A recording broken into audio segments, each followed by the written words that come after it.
Registramos e agradecemos a presença do senhor Enio Fonseca, presidente do Fórum de Meio Ambiente no Setor Elétrico, que nos prestigia neste evento. Bom, senhoras e senhores, antes da continuidade da programação, queremos esclarecer algumas questões sobre as perguntas que estão chegando para a nossa mesa.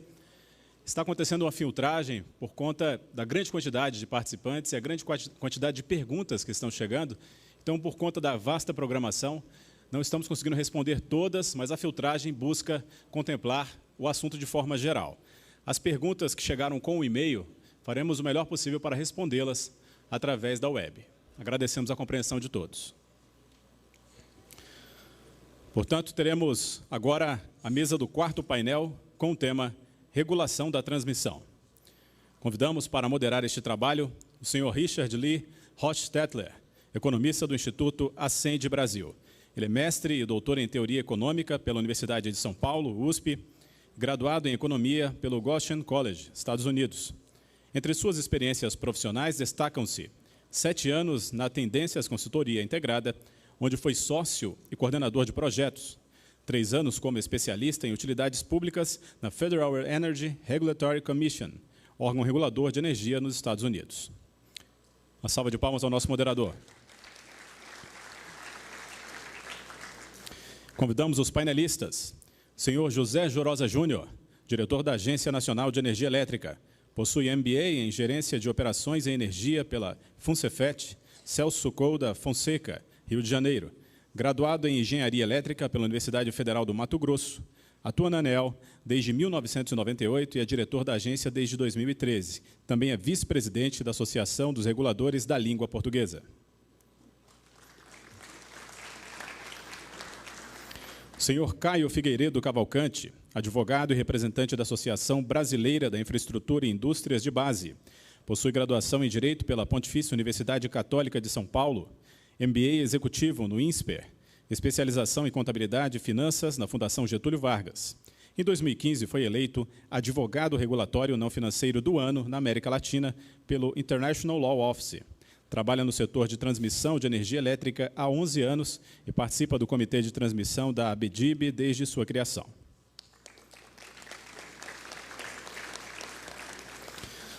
Convidamos o senhor Daniel Maia Vieira, secretário de Infraestrutura do Tribunal de Contas da União, que é pós-graduado em Controle da Regulação, bacharel em Relações Internacionais. É auditor federal de Controle Externo do Tribunal de Contas da União. Atualmente, secretário da Secretaria de Fiscalização de Infraestrutura de Energia Elétrica, CEINFRA-Elétrica. Foi assessor do secretário-geral de Controle Externo. Completando este painel, convidamos o senhor Leonardo Campos, diretor de projetos do Sigla Sul Consultores em Regulação. É doutor em Economia pela Universidade de Londres, graduado em Economia pelo FRJ. Diretor de projetos do Sigla Sul Consultores em Regulação. Já atuou na Agência Nacional de Petróleo, Embratel e Centro Brasileiro de Infraestrutura.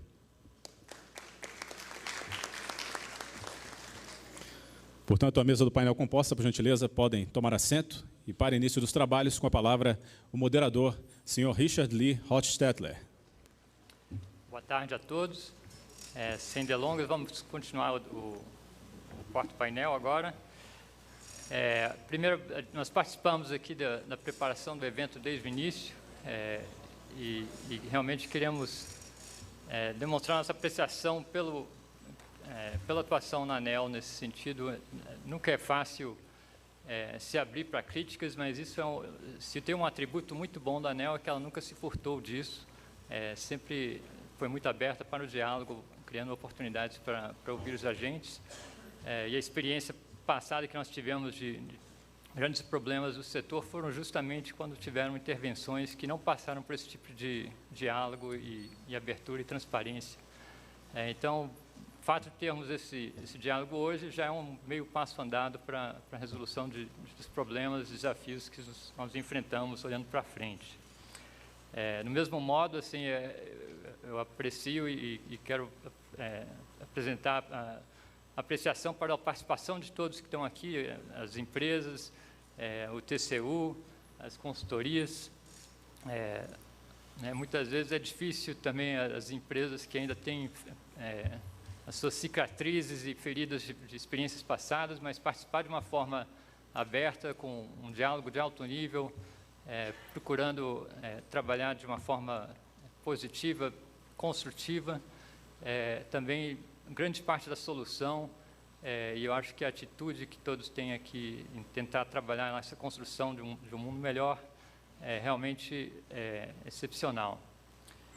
Então, dado isso, eu quero passar a palavra, então, para o diretor Ju Rosa, que vai nos fazer a primeira apresentação de 10 minutos.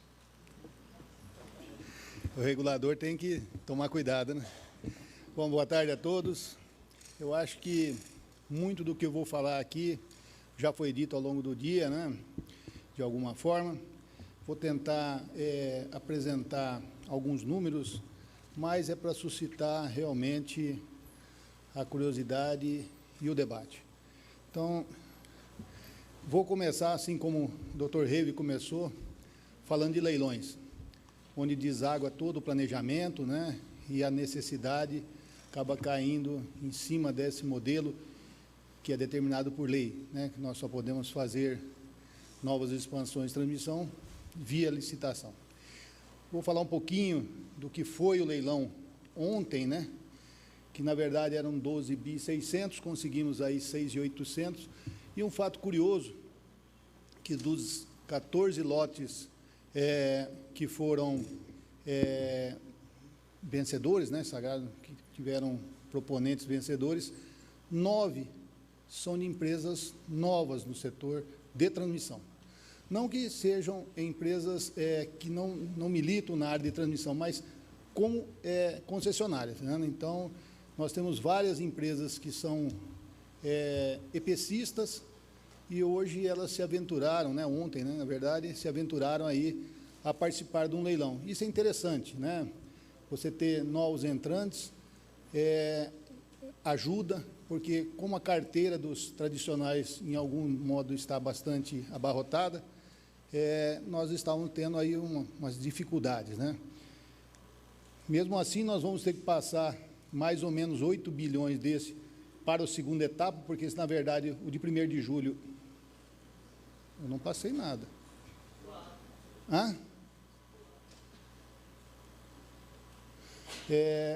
Na verdade, seria um leilão apenas de 24 bilhões, né? Então, nós resolvemos, juntamente com a EP e o Ministério, em fazer em 2 etapas. Mesmo assim, para julho, nós temos uma previsão aí de aumentar uma grande quantidade do que foi agora para julho. E para outubro, tem uma previsão de mais ou menos mais 7 bi. Isso daqui, lógico, são só empreendimentos que já estão com todos os estudos concluídos e dentro da agência, não os novos ainda. Ainda pode ter muita coisa para vir ainda. A evolução dos indicadores, principalmente do ROC, né, que eu acho que é o que sempre as empresas têm reclamado, nós temos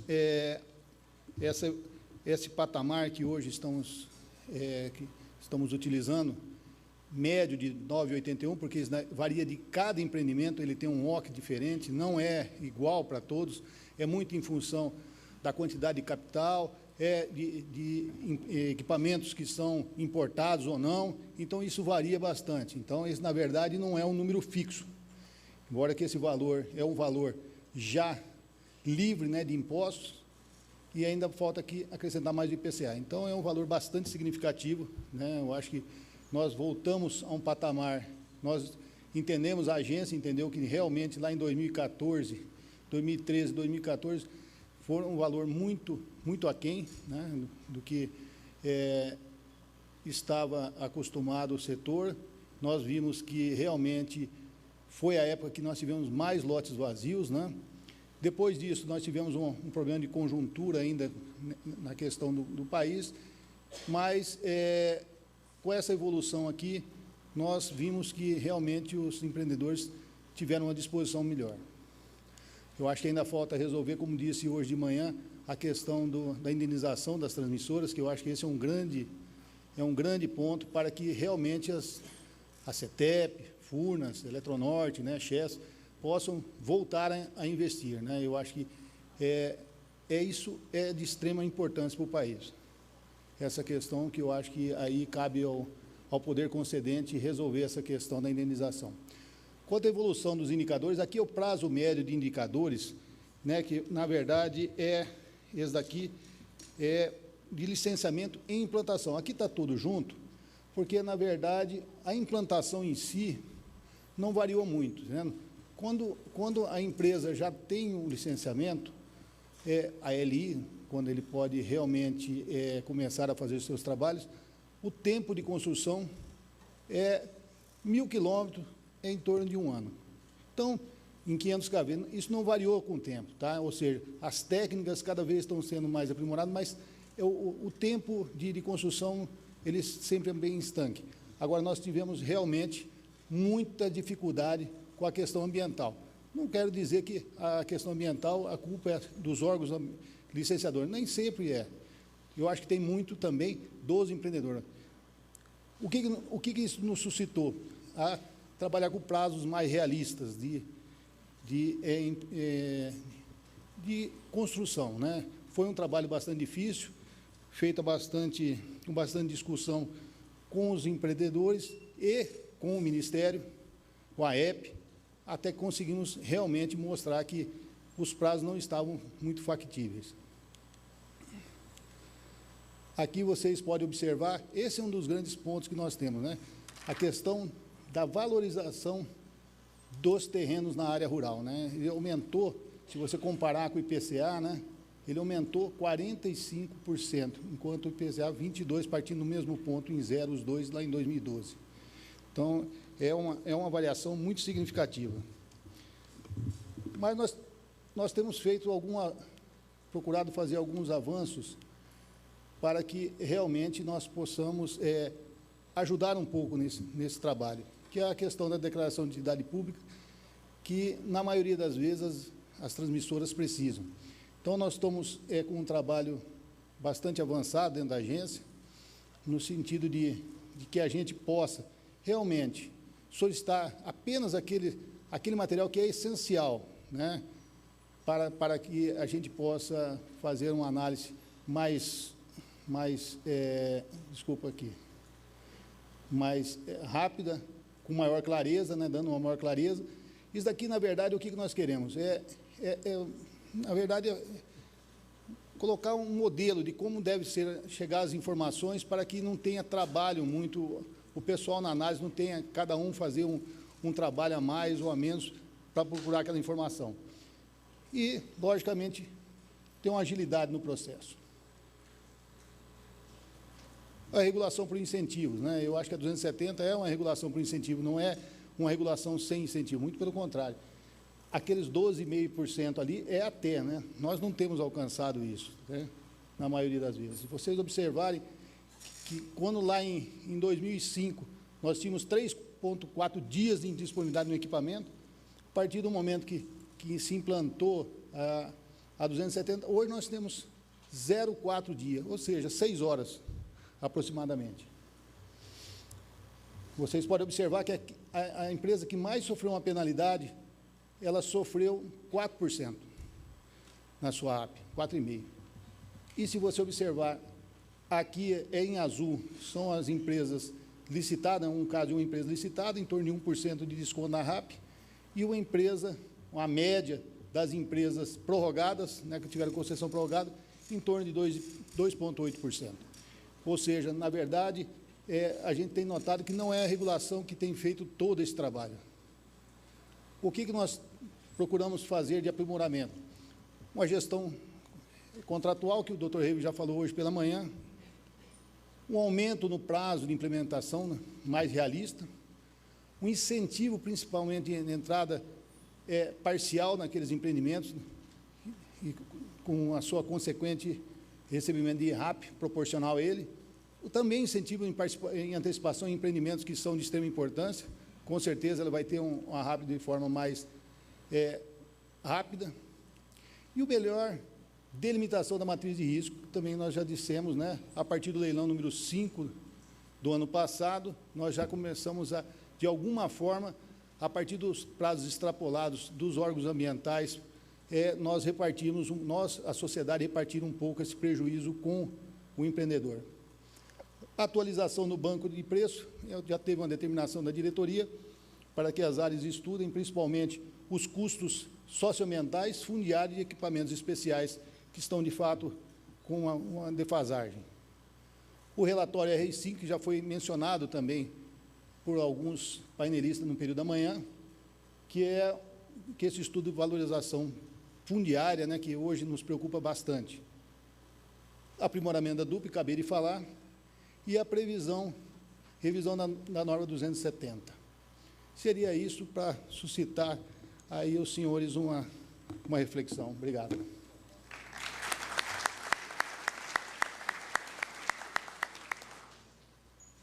Muito bem, obrigado, diretor. É pontualíssimo, excelente. Tá, então vamos seguir em frente com a apresentação do Caio, pela Abdib.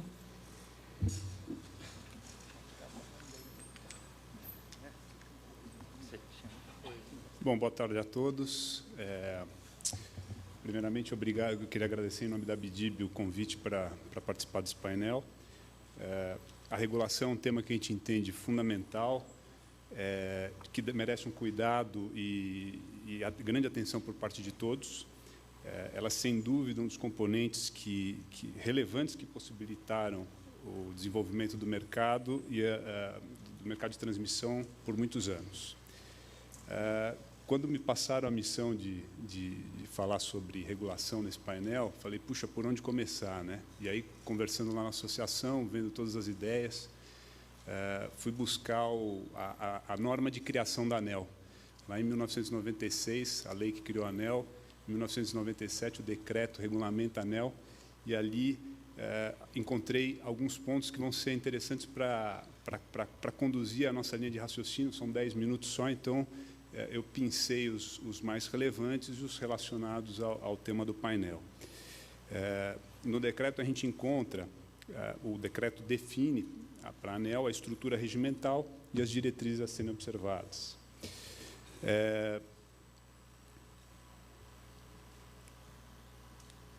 O primeiro ponto que eu vou destacar é uma orientação geral. O decreto ele diz, vou até ler, no curso das atividades finalísticas da ANEEL, e a finalidade da ANEEL é regular e fiscalizar o setor de energia elétrica, devem ser proporcionadas condições favoráveis para que o desenvolvimento do mercado de energia elétrica ocorra com equilíbrio entre os agentes em benefício da sociedade. E aqui as palavras de destaque são desenvolvimento do mercado de energia elétrica, equilíbrio e benefício da sociedade. Nesse ponto, existe uma percepção de que constantes mudanças e inovações na regulação, inclusive para as concessões já em operação, elas não favorecem o pleno desenvolvimento do mercado de transmissão. Acabam causando incertezas, tanto nos agentes como nos investidores, a respeito das regras que serão exigidas no curso dos determinados contratos de concessão, que, como todos sabem, são por 30 anos. Já pensando, entrando na seara das diretrizes, penso a primeira diretriz que fala que a regulação e a fiscalização sejam realizadas com caráter de simplicidade, pautadas na livre concorrência entre os agentes, no atendimento às necessidades dos consumidores e o pleno acesso ao serviço de energia elétrica. Nessa diretriz, a palavra que eu destaco é simplicidade. Se a gente fizer uma análise histórica do setor de transmissão, a gente vai chegar a uma conclusão que a gente parte de uma regulação extremamente simples, basicamente a lei e os contratos de concessão, uma ou outra resolução, né, mas que ela atendia, em grande parte, às necessidades do setor. Tanto é verdade que o setor se desenvolveu, nesses primeiros anos, fortemente. A gente, vindo para um momento mais atual, a gente começa a perceber um nível mais elevado, tanto em quantidade quanto em complexidade da resolução, dos regulamentos, desculpa. Sendo que essa complexidade, muitas vezes, a gente percebe nas notas técnicas, né? Com teorias, conceitos,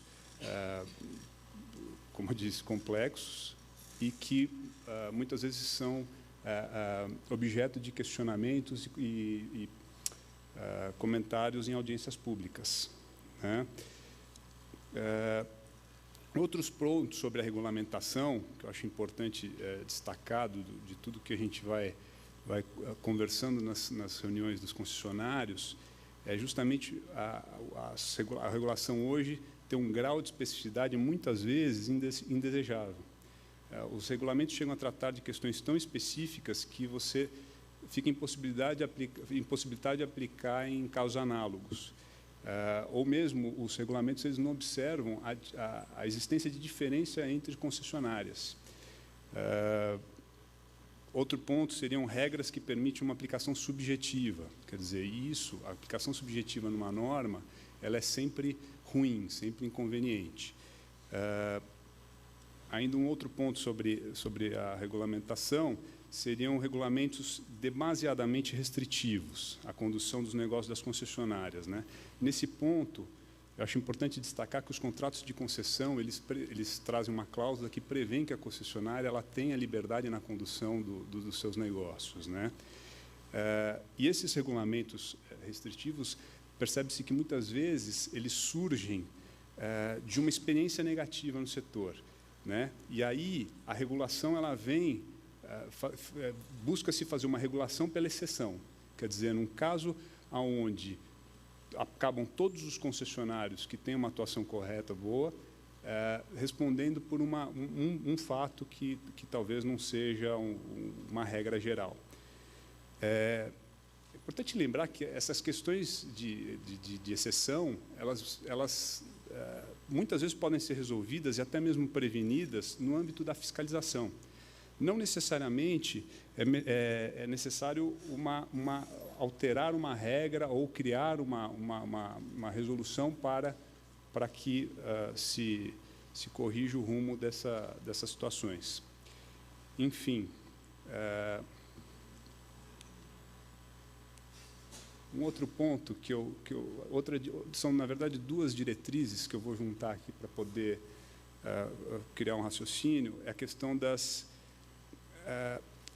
de um comando para a ANEEL criar condições para modicidade de tarifa, sem prejuízo da oferta e com ênfase na qualidade de serviço de energia elétrica, tudo isso num ambiente que incentive o investimento, de forma que os concessionários tenham assegurados a viabilidade econômica e financeira nos termos dos respectivos contratos. Eu achei interessante juntar essas duas diretrizes, porque o que a gente tem percebido em muitos regulamentos hoje em dia é que eles restringem direitos, eles aumentam custos, eles criam novas obrigações para os concessionários a pretexto de modicidade tarifária e qualidade do serviço. Aqui eu abro até um parênteses em relação à qualidade do serviço, porque a gente não pode perder de vista que o segmento de transmissão, historicamente, ele possui um índice de disponibilidade das instalações elevado. Nos últimos anos, numa média eu colocaria aí de 99%, acima de 99%. Algumas instalações têm disponibilidade de 100%. Ou seja, no geral, a disponibilidade da transmissão ela é excelente. Ela demonstra uma prestação adequada de serviço. Voltando para a questão dos pontos dessas diretrizes, isso é uma equação, né? É uma equação em que a gente tem como fator modicidade tarifária, qualidade dos serviços e a preservação do equilíbrio econômico-financeiro das concessionárias. E nessa equação é fundamental o papel do regulador para assegurar o equilíbrio entre todos esses fatores, né? Privilegiar um fator em detrimento de outro ou vice-versa pode causar um desbalanceamento que compromete a operação das empresas, pode inibir novos investimentos, e isso, no médio prazo, acaba prejudicando a qualidade e a própria modicidade. Em suma, todos esses fatores marcados ali devem ser tratados com equilíbrio. A conclusão nesse ponto é que qualquer introdução ou ajuste de regulamento deve ser objeto de muita ponderação, pois o custo de um equívoco pode mostrar maior do que o eventual ganho com modicidade tarifária. Num ambiente de constantes alterações regulatórias, nos últimos 10 anos, eu contei, foram mais de 55 resoluções do segmento de transmissão. Acabam se gerando conflitos e quando os anseios e interesses não podem ser harmonizados no âmbito administrativo, o que é sempre o ideal, isso tem que ser, temos todos que perseguir isso sempre, acaba se recorrendo ao judiciário como uma instância seguinte. Recentemente, a BDIB fez um levantamento em que a gente identificou que hoje existem 860 ações judiciais em curso contra a ANEEL, né? Considerando todos os setores, todos os segmentos do setor elétrico. Tá? Só no ano passado foram 228 ações propostas. Nesse ano, até março, já são 53 ações propostas.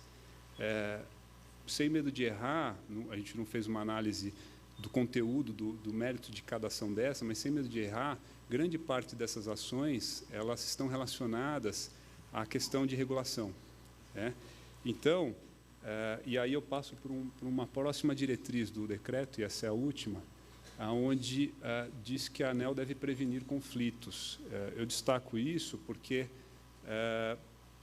na hora da gente editar um ato, um regulamento novo, a gente deve realmente ter certeza que todas as condições para que ele prevaleça sem maiores discussões estejam asseguradas.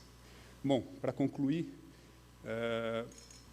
esse, entre outros fatores, leva a uma percepção de que o aumento da complexidade e a insegurança quanto ao futuro da regulação provoca um impacto negativo no mercado de transmissão, criando dificuldades aos concessionários e receio aos investidores.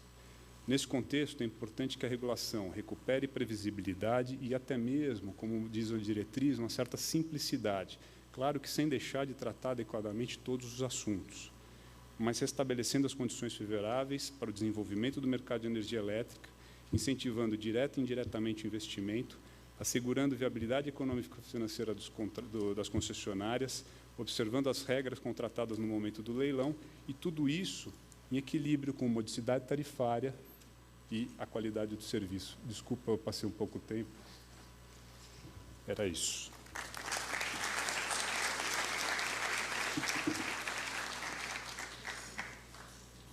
Obrigado, Caio. Agora eu passo a palavra para o Daniel Maia, do TCU.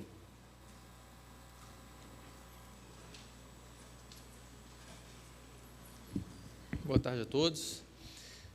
Gostaria de, em nome do Tribunal de Contas da União, todos os nossos ministros, agradecer pelo convite, em nome do Dr. Jurosa, toda a diretoria da ANEEL e ao Instituto Ascens Brasil, na pessoa do Dr. Carlos Salles. Para a gente é um prazer poder participar dessas discussões e, principalmente, aprender com todos vocês e com toda a plateia que tem contribuído aqui com questões e no debate. Bom, de uma forma bastante objetiva, eu vou tentar aqui passar algumas reflexões com enfoque, principalmente numa das vertentes de atuação do Tribunal de Contas da União na regulação, que é o acompanhamento dos leilões de concessão. A ideia aqui é fazer algumas reflexões que nós fazemos quando estamos realizando esse tipo de fiscalização, para que possa gerar algum tipo de debate. O nosso interesse, sem dúvida, é sempre em benefício da sociedade, considerando que o serviço é de titularidade da União, não pode a União, por meio de seus órgãos e instituições, se furtar a responsabilidade por prover esse serviço, mesmo diante de cenários como os que a gente está vivendo. Né? A responsabilidade não pode ser alocada a um privado, a responsabilidade, sim, é da União, e ela deve responder por isso e portanto, deve agir. Então, e a União, no fundo, não só a ANEEL, mas também, e de uma forma bastante relevante, todos os órgãos que estavam aqui na sessão anterior, órgãos ambientais, também representam o Estado na prestação desse serviço de suma importância para a sociedade. Bom, no fundo, bastante coisa já foi falada, vai ser muito fácil aqui trazer alguns desafios que a gente vive, sem dúvida nenhuma, há uma necessidade crescente de investimentos no setor. Né? Para 2016, se estima aí algo em torno de 30 bilhões de necessidade, até 2024, algo em torno de 64 bilhões de investimentos necessário. O recorde contratado parece que foi 2015, com seus 15 bilhões, 12 bilhões contratados. E, no fundo, se a gente precisa de 30 bilhões em 2016 e o recorde foi 2015 com 12 bilhões, será se a gente tem aí um desafio para ganhar esse gap aí de 18 bilhões? Parece ser um desafio bastante relevante no cenário econômico em que nós vivemos e dado a nossa diretriz do Estado de prestar esse serviço por meio de uma concessão e não diretamente. Atrasos e descompassos em obras também é um grande desafio que o setor vem enfrentando. 73% das outorgas de 2005 a 2012 estão atrasadas, uma constatação que o Tribunal de Contas teve a partir de relatórios de fiscalização da agência. 44% em pelo menos um ano em linhas de transmissão, é esse atraso, e 33% em pelo menos 6 meses em subestações. São atrasos relevantes que trazem custos, sim, para toda a sociedade, com impactos tarifários e econômicos por consequência. E um descasamento entre necessidade e edital. Isso tem sido, inclusive, decorrente da política de tentar antecipar, como foi mostrado hoje de manhã pelo senhor Tomasquim, mas, no fundo, isso pode trazer alguma insegurança, dado que estamos leiloando num prazo inferior ao que é necessário, superior ao que é necessário, conforme apresentado pela EPE.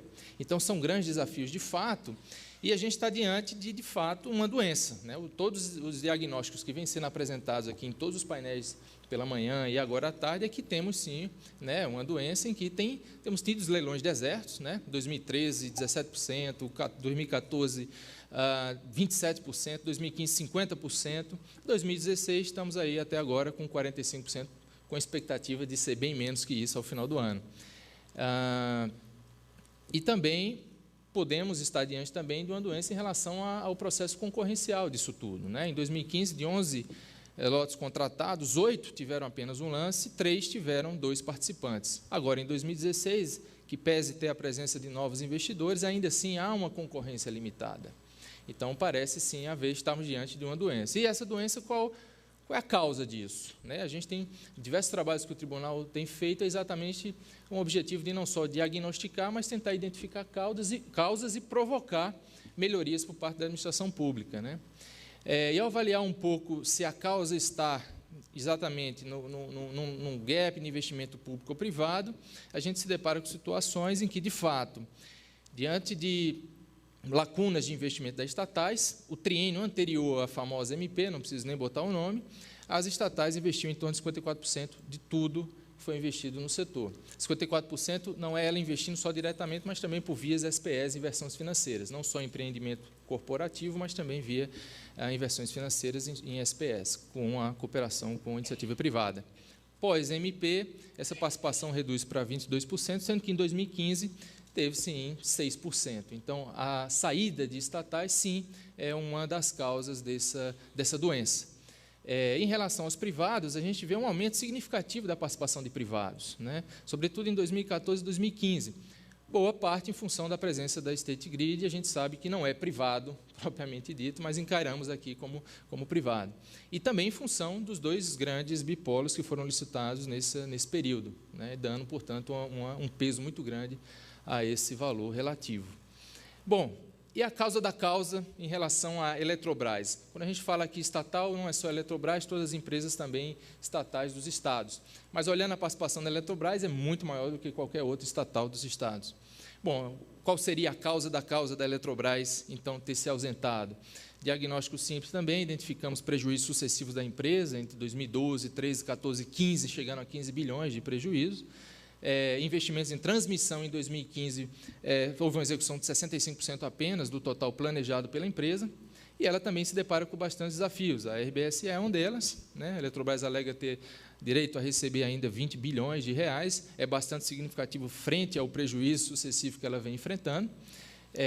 E quando que se vai receber? Né? Sem dúvida nenhuma, o direito me parece que já está posto, agora é o fato em si receber esse dinheiro, e aí é de fato bastante importante para atacarmos essa causa. Também temos visto limitações a posse de garantias por parte da Eletrobras, uma questão de gestão da própria empresa frente ao BNDES, garantias corporativas têm sido um desafio por parte da Eletrobras, fruto, obviamente, do seu balanço, e também fiança bancária junto a privados, em boa parte pela saturação da carteira do privado, mas também em função da própria Operação Lava Jato. Isso aqui é um contexto real que a Eletrobras enfrenta, desconfiança junto a privados e principalmente mercado internacional, e fruto também de ainda não ter se emitido o relatório da SEC para fins de cumprimento de exigências do mercado americano. Isso afeta, sem dúvida nenhuma, a capacidade da Eletrobras de investir. E, por fim, obviamente, barreiras fruto da regulação e que impediu a participação dela durante algum período, de suas subsidiárias, nesses leilões. Obviamente, tudo isso diz respeito a questões de necessidade de melhoria da estatal. E aqui é o próprio Estado prestando serviço. Então, é necessário uma melhoria da gestão da empresa, e aí entra a necessidade de atuação do Ministério de Minas e Energia, sem dúvida nenhuma, supervisor da estatal, e da União em si. Há aspectos aqui, sem dúvida nenhuma, que o TCU tem sim uma jurisdição clara e objetiva, e devemos atuar para melhorar, contribuir com a melhoria da gestão da estatal e atacar uma das principais causas desses insucessos de leilão. Bom, mas não é só isso. O que mais? Né? E aí entra quando a gente está essa questão, o que mais é causa? Será se o modelo que a ANEEL tem utilizado para fazer as concessões está aderente à realidade posta? No fundo, o que está sendo feito é precificar um bem, um valor público, precificar nas condições hoje postas na realidade, em mercado. Né? Então, as reflexões que nós fazemos ao avaliar um processo de concessão é simplesmente verificar se o modelo que a ANEEL está fazendo da realidade é, de fato, aderente à realidade. Eu vou passar aqui quais são as nossas referências, mas, para fim de reflexão, 4 pontos nos chamam a atenção e foi aqui abordado. Financiamento, BNDES, aspectos socioambientais, questões fundiárias e estimativas de custo de investimento. Alguns aspectos bem pontuais em cada uma delas, só para gerar algumas reflexões. Em relação ao financiamento do BNDES, prazo para obtenção. Foi falado aqui que o BNDES financia após a obtenção da licença de instalação. O modelo da ANEEL incorpora isso, que é uma realidade posta, é um pressuposto de fato e de direito, porque está lá nas normas do BNDES, somente concedendo o empréstimo após o licenciamento de instalação. 46% dos financiamentos em transmissão do BNDES entre 2014 e 2015, que representa 51% do total financiado, o financiamento é concedido 1 ano e meio ou até mais após a outorga. Daí a necessidade de empréstimos pontes, como foi falado pela representante do Ministério da Fazenda. Bom, empréstimo ponte também demora de 6 meses a 1 ano e tem os seus custos. Será que os custos do empréstimo ponte está absorvido no modelo que a ANEEL faz exatamente para modelar a realidade? No fundo, a gente está tratando aqui exatamente dessa discussão, verificar se o modelo está aderente à realidade, e por isso a gente tem uma dialética, bastante diálogo com os técnicos da ANEEL para tentar perceber se de fato eles têm feito o dever de casa. E sim, tem feito o dever de casa. Tudo que foi mostrado aqui em relação a esse leilão de 2013, com segurança, a gente no TCU, a área técnica e também os ministros, tem segurança de que os técnicos da ANEEL têm feito o dever de casa, exatamente tentar calibrar melhor os seus modelos à realidade, dentro da limitação da competência da própria agência. Bom, parece que trava quando a gente ultrapassa o tempo, de forma muito rápida. Licenciamento ambiental é uma discussão bastante relevante em relação à realidade. Eu acho que a gente tem alguns pontos que foram tratados aqui, é importante aprofundar, que é exatamente a questão de licenciamento prévio à concessão, ou aprofundar um pouco mais o R antes da licitação. E a gente não está falando de mudar modelo genérico, de não há licença prévia antes da licitação, ou há licença prévia antes da licitação. A gente está falando aqui de caso a caso. Quais são os principais empreendimentos de maior relevância e fundamental para a entrada daqui a 3 anos? A gente não pode, se a gente for avaliar o custo de se fazer essa licença ambiental prévia e o custo de não ter esse empreendimento, qual é o maior custo? Será que não vale a pena a gente se dedicar um pouco mais, no caso específico, de maior relevância para a sociedade, para, quem sabe, reduzir percepção de risco quase a zero, se assim for possível, e aí ter o empreendimento posto? Isso é uma reflexão que é necessário ser feita caso a caso. Bom, aspectos de risco, eu vou pular um pouco aqui, porque senão me atrase mais. Custos fundiários, também tem diversos pontos aqui que seria interessante discutir. Assim também como custo de investimento, a realidade é que realmente precisa ser feita adaptações no banco de preço da ANEEL. A ANEEL tem feito isso, sem dúvida nenhuma, buscado tentar calibrar melhor custos quase que reais que as transmissoras têm em relação ao orçamento que a ANEEL utiliza para calibrar os leilões. Mas, enfim, no fundo, feito esse trabalho, a gente identifica, sim, que o modelo precisa ser melhor calibrado em relação à realidade, mas surge a seguinte dúvida: a realidade é eficiente? Ou a gente está só incorporando ineficiências da administração pública dentro do modelo e aumentando tarifa? Sim, estamos incorporando ineficiências da administração pública para aumentar a tarifa, porque, no fundo, esse é o preço de hoje. Agora, cabe sim ao Ministério de Minas e Energia, ao Ministério da Fazenda, à Casa Civil, ao Congresso Nacional, formular políticas públicas para reduzir essa ineficiência, e aí a ANEEL, ao modelar a realidade, vai enxugar essas ineficiências. Ponto. E qual o papel do TCU nisso tudo? Vamos lá. Bom, simplesmente avaliar a conformidade dos atos da ANEEL em relação à lei, regulamento, normativos da própria agência e padrões técnicos e científicos na área da economia, da engenharia, da matemática, da estatística, sempre respeitando a discricionariedade técnica da agência. E lembrando que discricionariedade nada tem a ver com arbitrariedade. A discricionariedade está em utilizar opções igualmente válidas, porque a lei dá essas opções, o regulamento dá essas opções, ou porque a ciência dá essas opções. E daí a necessidade da agência se especializar, e é especializada, desde 2005 tem quadros técnicos da mais alta reconhecimento, e o TCU, dentro da nossa especialidade, também fazemos esse tipo de avaliação. Esse é o nosso papel. Bom, é isso. Obrigado a todos e vamos às perguntas.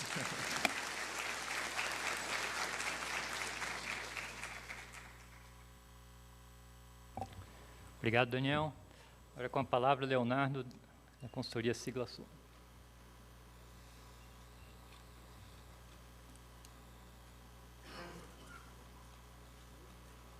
Alô, boa tarde a todos. Meu nome é Leonardo, é uma honra estar diante de plateia tão seleta. Parabenizo a ANEEL pelo evento, o Instituto Ascende, um evento de altíssimo nível. E a gente trouxe aqui a experiência da Sigla Sul há mais de 13 anos, fazendo assessoramento regulatório no Brasil. Trabalhamos bastante na distribuição e na transmissão. E desde o início do evento, a gente começa a perceber, né, uma nova realidade na transmissão. Quer dizer, há 50, 40 anos atrás, a gente trazia energia das fronteiras de Minas Gerais para o Rio de Janeiro e São Paulo. Hoje, nós vamos ter que trazer energia de muito mais longe. E daí a grande fonte da complexidade. E a complexidade operativa, vai ser complexidade do planejamento, vai ser complexidade do licenciamento. Então, a palavra que todos falaram aqui foi complexidade. E, de certa forma, irremediável. Tá? Então, como que a gente vai confrontar essa complexidade? A gente vai precisar de novas ferramentas. Não tem jeito, senão o setor paralisa. E já aconteceu um pouco isso na distribuição de energia elétrica. Tá? Houve um aumento muito grande na complexidade regulatória, no combate à perda não técnica, na necessidade de você fixar a inadimplência regulatória. Os técnicos da ANEEL estão aí. Hoje, a gente tem uma modelagem de perda não técnica, que você olha dados socioeconômicos para projetar a parte não gerenciável disso. E se evoluiu bastante. Então, a competência existe. O que vai faltar é a gente juntar força e fazer novas ferramentas que possam realmente vencer a barreira da complexidade. Tá? Então, eu trago duas reflexões aqui sobre isso. Eu vou me focar muito no ponto de tornar a entrada dos empreendimentos mais tempestiva. Tá? Os colegas do TCU fizeram um belíssimo trabalho nos últimos anos, mapeando essa situação de atraso sistêmico no Brasil. Eu não vou repetir os números, mas é uma constatação. Quer dizer, os empreendimentos entram atrasados. E eles entram atrasados por fatores gerenciáveis e fatores não gerenciáveis. Há um problema de prazos. Os prazos não eram críveis, eram muito curtos. A ANEEL vem se aprimorando nessa direção. Há um esforço enorme para a gente vencer as barreiras do licenciamento, mas exige da empresa também muita competência para lidar com esse processo.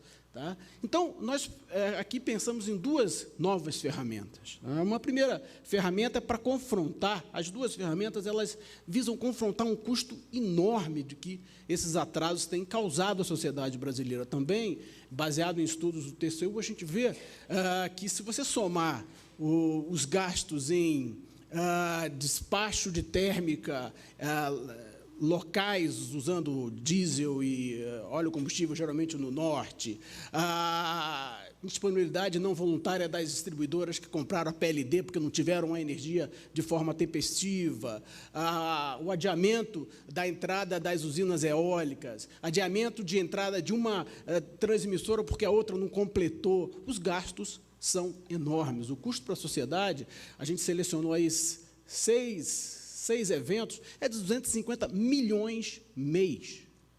Quer dizer, nos eventos já reportados pelo TCU. Então, a gente tem um problema reconhecido e um custo muito grande.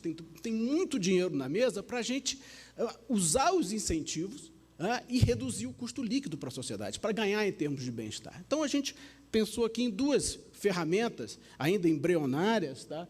Uma delas é a gente ter uma ferramenta que use todo esse banco de dados já existente. A ANEEL tem um banco de dados sobre os empreendimentos do passado, que está lá no CIGET, na página, quer dizer, todos os empreendimentos que passaram, a gente tem um histórico desses empreendimentos. Nós temos um histórico das áreas onde eles foram empreendidos, dos biomas que eles atravessaram, dos problemas que eles atravessaram.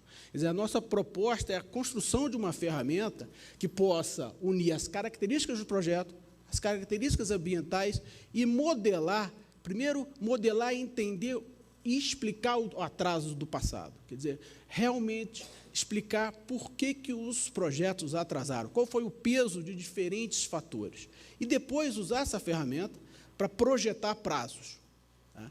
Existe uma literatura sobre isso já, e é uma questão de se desenvolver essa ferramenta através, talvez, de algum algoritmo genético ou técnicas econométricas. Tá? Então, a gente já vê aqui um espaço. E a ANEEL já fez isso em outras áreas, como eu falei, na questão de perda não técnica, tem bastante uso de ferramentas estatísticas para isso. Essa informação existe, ela tem que ser complementada. No último painel, foi muito bem notado, a gente tem que atualizar as informações sobre as áreas que a gente tem problemas, sítios arqueológicos, etc., para subsidiar esse tipo de ferramenta. É possível ser construída e seria bastante útil.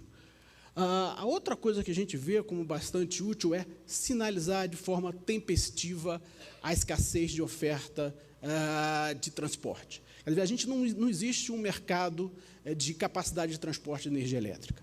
Esse mercado não existe, ele é extremamente difícil, é um ativo fixo, ele demora muito a entrar, você não consegue ter liquidez nesse mercado. Então, uma coisa que a gente pensou é um gatilho, tá, que exista um adicional de RAP, tá, que possa ser balizado no custo evitado da entrada de um empreendimento ou um conjunto de empreendimentos, custo evitado que pode ser muito alto, como a gente viu nos slides anteriores, e que ele seja voluntário, a princípio. Tá? E esse mecanismo que a gente chamou de um fator de performance, ele poderia ser acionado a qualquer tempo. E não necessariamente estaria, porque ele é voluntário, para ser adotado pelo concessionário, estaria no contrato. Tá? Ele seria uma forma de simular a escassez da capacidade de transporte e ajudaria muito ao planejador e ao regulador em impulsionar de forma mais rápida a entrada dos empreendimentos. De forma muito simples, hoje, se você antecipa o seu empreendimento, você ganha um RAP. Né? Você ganha mais tempo ganhando a sua receita. É dar um adicional, que seria um fator de performance, a essa entrada desses empreendimentos, que o gatilho pode servir para um conjunto ou poucos investimentos, que poupariam bastante custo sistêmico, e você, então, daria esse incentivo. O incentivo ele poderia ser trabalhado dentro de uma matriz, onde você teria o quanto o planejador precisa antecipar aquele empreendimento ou conjunto de empreendimentos, e quanto você daria de mais de RAP para aquele empreendedor que consiga antecipar a sua obra ou reforço, e também uma duração. Quer dizer, quanto mais grave é o desequilíbrio que se enxerga daqui a 2 anos, mais tempo de duração do fator de performance e mais intenso esse fator de performance. Então, ele serviria para sinalizar e poupar custos sistêmicos, dando ao empreendedor o sinal de acelerar a sua obra. Tá? É uma ideia, uma reflexão, a gente está ainda vendo como pôr isso em prática, mas eu deixo isso para o debate dos senhores. Essa é a nossa contribuição, muito obrigado.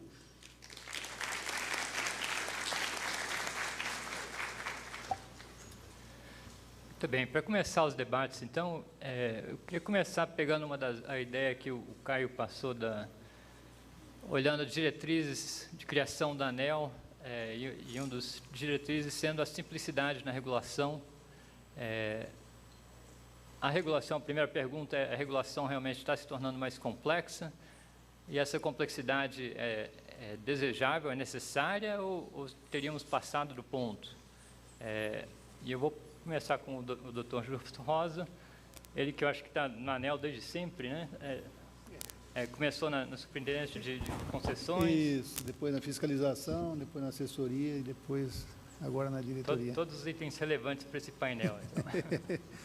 Bom, eu acho que ela tem se tornado mais complexa, sim, né? Eu tenho observado e entendo que essa questão da simplicidade, né, da simplificação, em alguns momentos não são tão simples assim de se fazer, né? Eu vejo que o nosso sistema, ele cada vez está ficando mais complexo na forma de operar, né? Um sistema interligado dessa magnitude, não é tão simples a gente conseguir transmitir um regramento que seja abrangente para todos os níveis, de forma bastante simples. Nós temos o tempo todo, por norma, né, da agência, de trabalhar com as audiências públicas, justamente para captar o máximo possível de anseios da sociedade, de sugestões, né, como agora acabou de Leonardo trazer mais uma sugestão. E nós temos feito um trabalho dentro da agência de consolidação, já começamos desde o ano passado, isso é meta dentro da agência, da nossa legislação, certo? Tentando tirar os vácuos, tentando dar mais clareza nas nossas resoluções, né? Que eu entendo que em muitas delas é bastante complexo mesmo o entendimento, né? Não tenho dúvida disso, tá? Então, eu acho que nós evoluímos em dois aspectos, né? Na quantidade de regulação, eu acho que nós temos uma quantidade enorme que nós temos que ir revendo, porque chega a ficar humanamente impossível você saber todas elas, e também a complexidade delas, tá? Deixa eu passar a palavra para o Leonardo, economista de consultoria. Complexidade é bom, né, para a consultoria?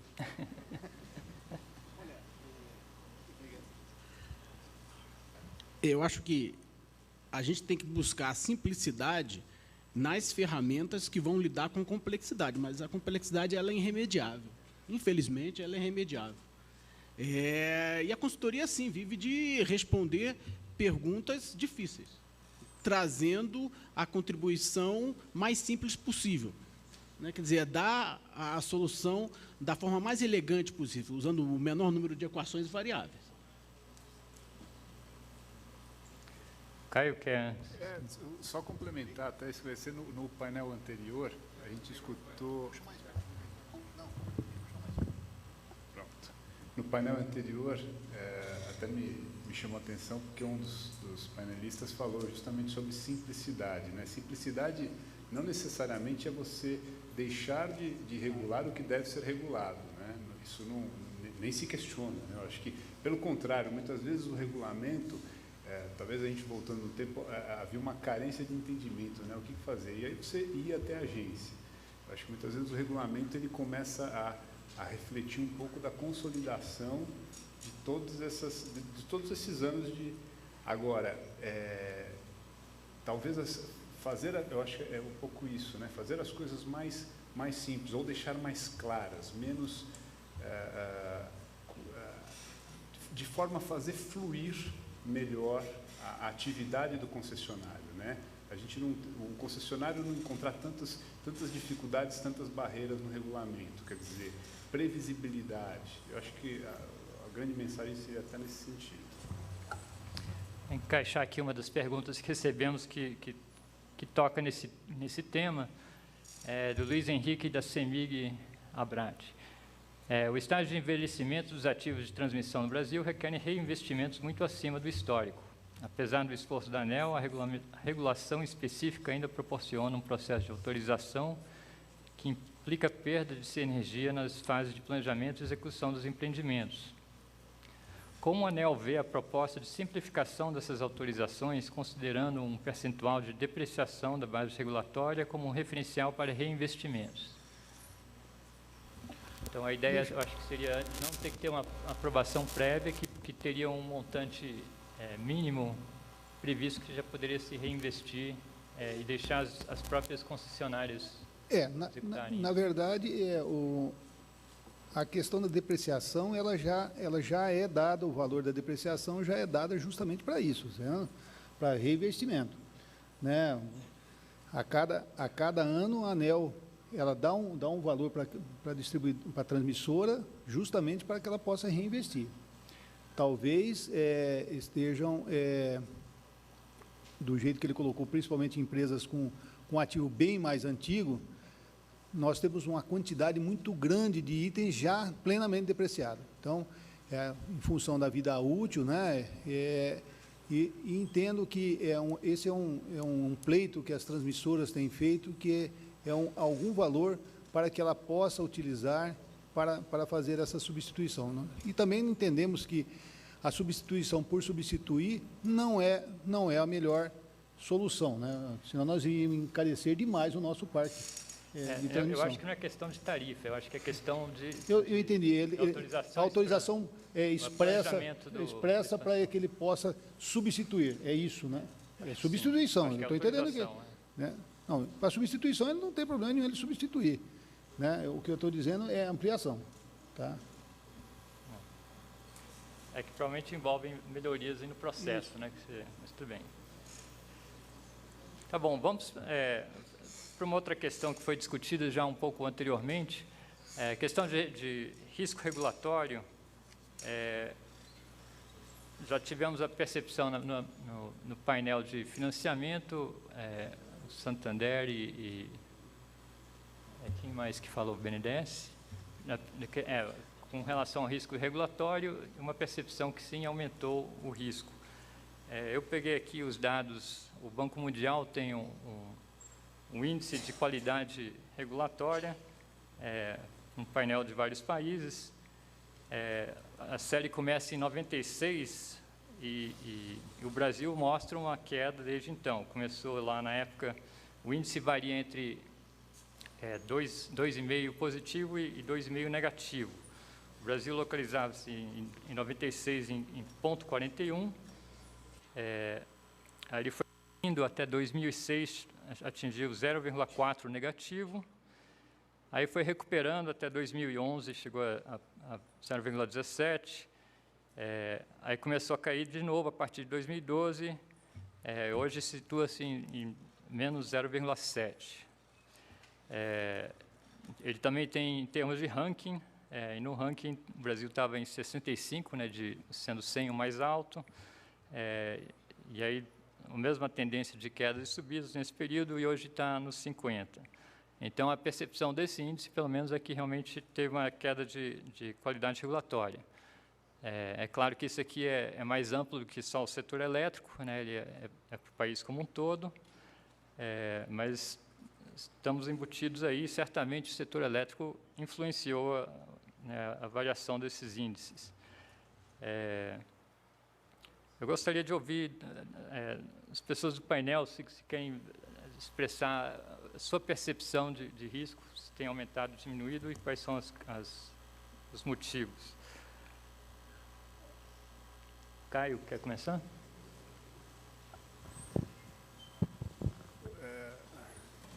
Obrigado. No final das contas, eu acho que é um pouco o que eu coloquei, né? Eu acho que nas reuniões da associação, ouvindo os concessionários, a atividade é bastante intensa nessa parte regulatória, né? Como o diretor José Jurosa estava comentando, né? Tem bastante audiência pública e as concessionárias estão constantemente enviando suas contribuições a audiências públicas, colocando seus pontos, quer dizer, alertando, olha, vou enfrentar dificuldades nessa questão aqui, etc. e tal.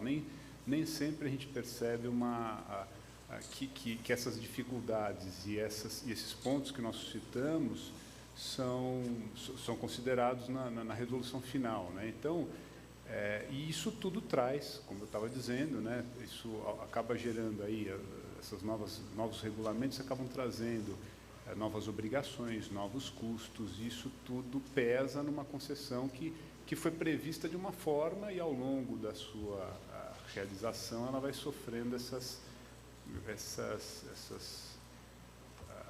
digamos, essas alterações, essas mudanças, né? Ela vai ter que se adequar a isso, nem sempre com o respectivo reequilíbrio, o equilíbrio econômico relativo, associado àquela alteração para atender modicidade ou até mesmo qualidade, enfim. Deixa eu ler aqui uma pergunta especificamente que ilustra bem isso. Pergunta do Edson Carneiro, da ABDIB. A cada ano verifica-se aumentos e alterações na regulação, tais como mudança na taxa de depreciação de ativos em curso da concessão, projetos de PID que passam a ser avaliados após sua execução, transferindo risco de não aprovação para a concessionária, introdução de padrão de frequência de desligamentos não contratados nos leilões, criação da figura da suspensão de pagamento base, dentro de outras. Esses são alguns exemplos que aumentam a percepção de um risco regulatório que não está sendo pago. Como a ANEEL pretende solucionar essas pendências? Passo para o Ju Rosa. Eu não diria que seria pendências, né? Eu acho que são pleitos que entendo bastante plausíveis, né? Edson, eu acho que vocês têm razão, né, em algum deles. Não é tão simples de solução, todos, né? Eu entendo. Eu acho que um exemplo claro de risco regulatório foi essa questão de nós termos aprovado de forma, talvez não tão rápida, mas aprovado já os valores a serem ressarcidos, né? Indenizados, e até agora não tem-se nem perspectiva de quando serão pagos, né? Então, isso é um risco regulatório, não imputado talvez pela agência, mas é regulatório porque envolve o poder concedente. Outros riscos regulatórios, a gente nota que quando saem alguns decretos, né, que a gente também sai uma legislação por decreto, isso faz com que não tenha tido nenhuma audiência pública, não tenha tido nada. Então, isso traz outro risco regulatório, traz uma insatisfação tanto da sociedade como da própria agência, né? Porque o papel da agência é tentar ser o mais transparente possível. Eu entendo que a gente não consegue abarcar todos os pontos. Entendo que quando foi contratado em alguns empreendimentos, não tinha alguns encargos, e eles passaram, principalmente essa questão do PID, essa nova metodologia de PID. Eu particularmente, tenho alguma dúvida quanto a isso, quanto a essa nova metodologia de você aprovar só depois. E realmente é isso. Se você não aprovar aquele projeto, a empresa micou com aquele custo e ele vai ter que investir de novo. Então, é muito preocupante. Qual foi a ideia que eu entendo? É que as empresas apresentassem o melhor projeto possível, para que ele não sofresse a reprovação como era antigamente. Apresentava tudo quanto é tipo de projeto, né? Então, na verdade, a ideia é trazer, talvez, menos projetos, mas sejam projetos realmente de boa qualidade, tá? Ou excelentes. Então, eu entendo que, de fato, nós temos bastante coisa a evoluir na questão regulatória. Não tenho dúvida quanto a isso, tá? Daniel? Bom, eu acho que não seria justo alocar todo o risco regulatório para a agência reguladora, né? E no caso do setor elétrico, seria mais injusto ainda. O papel do Ministério de Minas e Energia em regular o setor, isso é evidente nos últimos anos, né? A facilidade com que são postas medidas provisórias em que se discute assuntos de extrema complexidade, isso sim também é regulação. O papel do CMSE e principalmente do Operador Nacional do Sistema em despachar ou não despachar com base em critérios que também não são claros, transparentes, previsíveis, né? Mas sim levado a cada período para uma para discutir no CMSE, isso também gera um risco regulatório extremamente elevado, né? IBAMA, IFAM, FUNAI, Fundação Palmares e mais dezenas de outras, junto com estados e municípios que, sem dúvida nenhuma, interfere na atividade da transmissão, traz um impacto regulatório muito grande. Então, o risco regulatório, olhando o país, sim, não é justo só alocar para olhar, pensar em regulação, pensar em Agência Nacional de Energia Elétrica. E daí a necessidade, sem dúvida, dos órgãos coordenadores, né? Seja no nível ambiental, a gente vê a necessidade, sim, de haver uma coordenação desses órgãos, né? Ou seja, no nível de estados, né? A Casa Civil olhando para o Ministério, olhando para o ONS, olhando para o Ministério da Fazenda, e por aí vai, uma série de outros órgãos que têm um papel fundamental e precisam coordenar suas ações, né? Muitas vezes a gente vê o desafio da agência, ao receber um MP ou um decreto, ter que regulamentá-lo no nível técnico, sem saber exatamente o que quer dizer aquele artigo, o que quer dizer aquele dispositivo. Isso é um desafio muito grande e prejudica a própria clareza e transparência de todo o processo. Mas, sem dúvida nenhuma, a agência tem um papel que seria bastante peculiar e pontual, que pode melhorar diversas discussões como isso, que é exatamente a elaboração de termos contratuais, né? A gente visualiza que há, sim, possibilidade de melhorar um pouco a redação dos contratos para deixar mais claros os riscos de quem é. Quando a gente fala de risco ambiental, né, simplesmente alocar assim, isso é do privado, não adianta nada, gera dezenas ou centenas de judicializações, porque não é a alocação de risco, não é assim, o risco é seu e está bom, né? O estudo sobre a alocação de risco, até que medida, isso é necessário de ser feito de forma cuidadosa e mais bem redigida num contrato, evita a judicialização, traz maior transparência, clareza e previsibilidade. Bom, mas essa é uma considerações gerais. Perfeito, eu ia justamente te perguntar isso, mas que você falou da questão de examinar o modelo, né, os contratos de concessão especificamente, então a matriz de riscos bem alocados aí, né? Pois é, os economistas colocariam isso aí, os dois critérios para alocação de riscos, um é você tenta sempre alocar para o agente que tem a melhor capacidade de gerir aquele risco, e o outro critério é alocar o risco que não gerenciável, pelo menos para o agente que tem menor aversão ao risco, né? Tendo isso em mente, Leonardo, você quer fazer algum comentário, percepção com relação a essa... Sobre a questão do risco regulatório, é interessante, né, que já se fez muito estudo de colocar o risco regulatório no WOC. Como que vai colocar o risco regulatório no WOC? A gente trabalhou muito sobre isso. Trabalhamos muito sobre isso. E existe uma série de controvérsias, exatamente porque o risco regulatório não é só regulatório, ele abrange muito mais a interferência do poder concedente com o regulador do que do próprio regulador, principalmente na América Latina. E outro ponto é o seguinte, quando o setor e o ambiente não é regulado e aparece o regulador, o risco cai. Isso acontece, por exemplo, no setor de saneamento, que a gente trabalha também. Ao não existir o regulador, o investidor não vem, porque ele não conhece nenhuma regra, aí ele tem medo da arbitrariedade.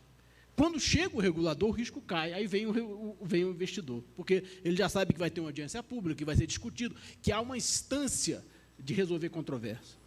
Então, é muito mais na América Latina a interferência e a conjugação do poder concedente com o regulador. E o equilíbrio, claro, do regulador nas suas normas internas. Mas, no caso do Brasil, se você olhar os últimos 8 anos, foi um desequilíbrio entre as relações do poder concedente com os órgãos reguladores. Houve a orquestra ela ficou, de repente, ela perdeu um pouco o ritmo. Isso causou, aos olhos dos investidores, certamente aumentou o risco. Tá? Na questão da qualidade da oferta, né, quer dizer, da disponibilidade, o que a gente tem que ver sempre que houve realmente um aumento bastante grande da disponibilidade é o custo-benefício, quer dizer, até quando a gente vai cobrar do concessionário mais confiabilidade, até que o custo de suprir essa confiabilidade adicional seja maior do que o benefício. E isso a gente tem que arrumar formas de ir medindo, tá? Para que a gente evite uma situação de que ou vai faltar a caixa ou você vai ter que começar a depois voltar a ter uma qualidade inferior. Isso é ruim. É melhor que você diminua de forma gradativa as conquistas, né, que você consiga conquistar de forma gradativa a qualidade, do que voltar a um patamar pior. Tá? Então, o equilíbrio entre custo-benefício ele tem que começar a ser mensurado de forma mais adequada para a gente não voltar depois a uma qualidade pior. Vamos seguindo, temos muitas perguntas aqui, algumas mais específicas.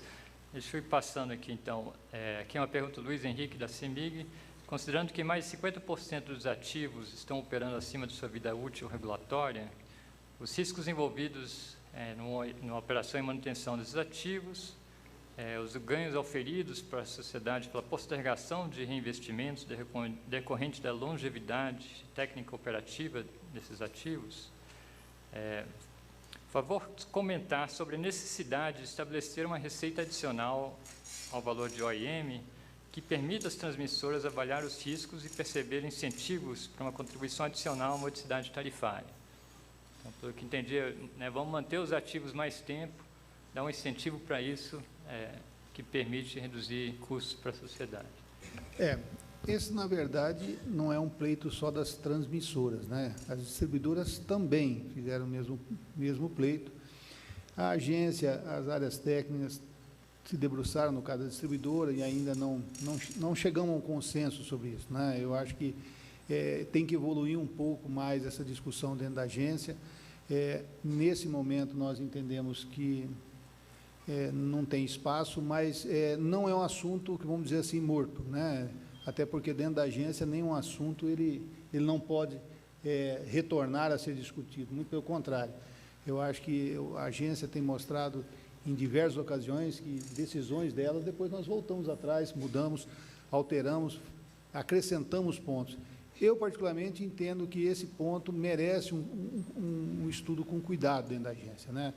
Ainda nós temos muita resistência interna, mas, de fato, se as transmissoras elas têm feito um papel de operar e manter de forma adequada aquele bem, e ele está realmente desempenhando um papel bom ainda, aquele equipamento, não é justo você tirar ele num país que não é rico e jogar fora só porque eu quero trocar, eu não te dou uma receita pequena que seja para substituir aquele equipamento e colocar um novo, né? Então, eu acho que merece sim. Eu particularmente, me comprometo em tentar ajudar nesse aspecto dentro da agência, porque eu acho que vocês têm razão nesse aspecto. O custo para o país cada vez está ficando mais alto de transmissão. Nós temos que manter o nosso parque que tem. Rever, talvez, a forma de manutenção, e vejo que a manutenção, pelo tempo de indisponibilidade dos equipamentos, cada vez está se aprimorando mais, cada vez estão aplicando melhor as técnicas, e o equipamento realmente está conseguindo passar, e muito, a sua vida útil regulatória. Uma pergunta aqui do Rio Mar, da CPFL Energia. A metodologia de execução de garantias de fiel cumprimento, adotada nos últimos editais, pode acarretar valores que totalizam mais de 30% do investimento no caso de descumprimento de todos os marcos intermediários, contrariando o disposto da Lei 8.666, que estabelece um limite de 10% do investimento. Qual o benefício esperado com essa nova metodologia que impõe risco adicional ao investidor? E dois, no caso de data de entrada de operação ser cumprido, mesmo havendo atrasos nos marcos intermediários, o edital poderia prever o cancelamento ou a devolução dos valores da garantia de valores pagos ou executados? Eu estou entendendo que ele está falando da execução de garantia de marcos intermediários, é isso, né? Em geração nós temos isso, em transmissão tem-se os casos. A preocupação, principalmente nesse aspecto, que é justamente naqueles marcos que a gente observa que a empresa ela não vai conseguir cumprir, né? Não é os marcos que a empresa tem como recuperar. A ideia em momento nenhum, a agência está interessada na garantia, muito pelo contrário. Para nós, esse dinheiro, até porque não vem para a agência, né? Então, não teria ganho nenhum para isso daí. A preocupação nossa é realmente, dado o que já foi apresentado aí de atraso, de tempo de obra, é fazer com que as empresas realmente, aquele cronograma que ela colocou lá, anexou ao contrato de concessão, ela cumpra. Porque, na verdade, ela assinou aquele cronograma que ela ia cumprir aquilo. Então, é uma preocupação nossa que isso seja cumprido, né? Até porque, se nós assinamos um contrato junto com ela, nós vamos ser interpelados. Por que vocês não estão observando aquilo que vocês também assinaram, né? Na verdade, é uma relação de duas partes. Nós não somos só nós que cobramos, nós também somos cobrados.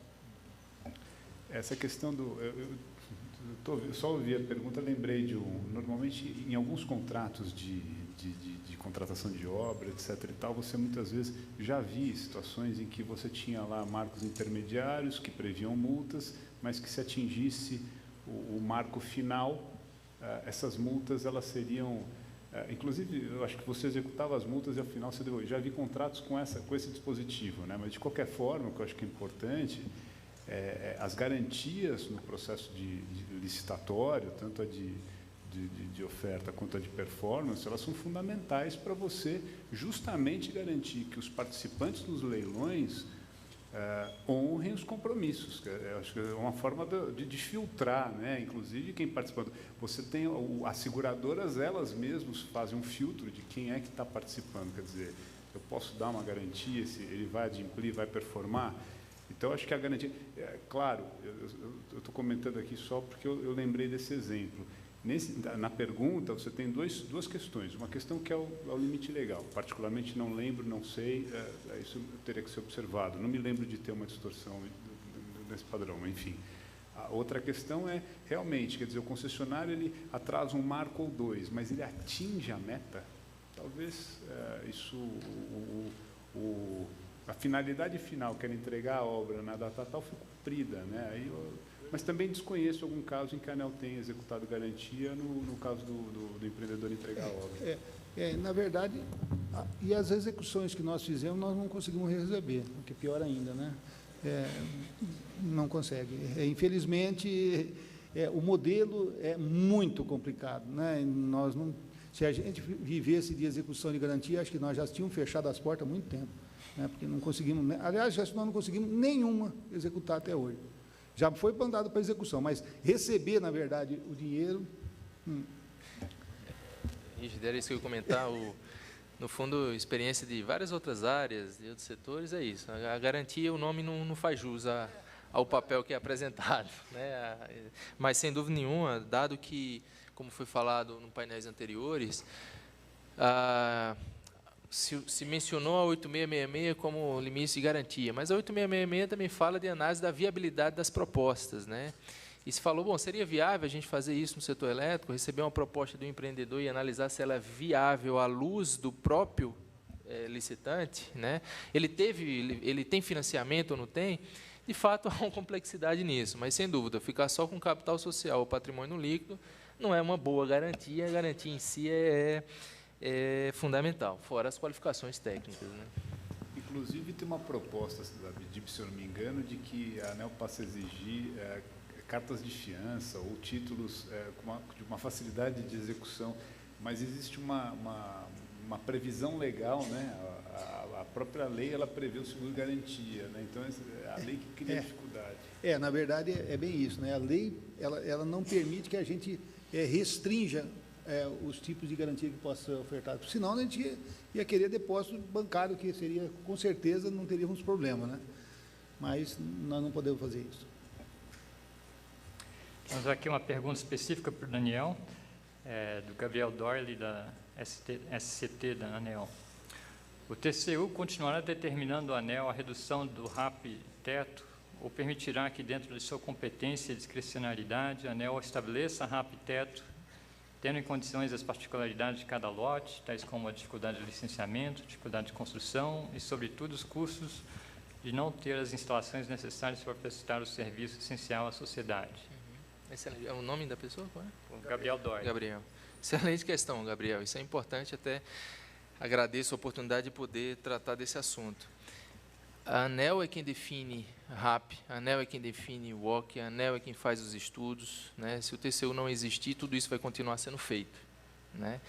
É importante deixar bem claro que a ANEEL faz isso, né, com uma competência discricionária prevista em lei, previsto em decreto, né, e com base numa discricionariedade técnica, e aí sim, vocês da ANEEL utilizam, como eu mencionei, de padrões técnicos, científicos, para identificar as melhores opções para tomar a decisão.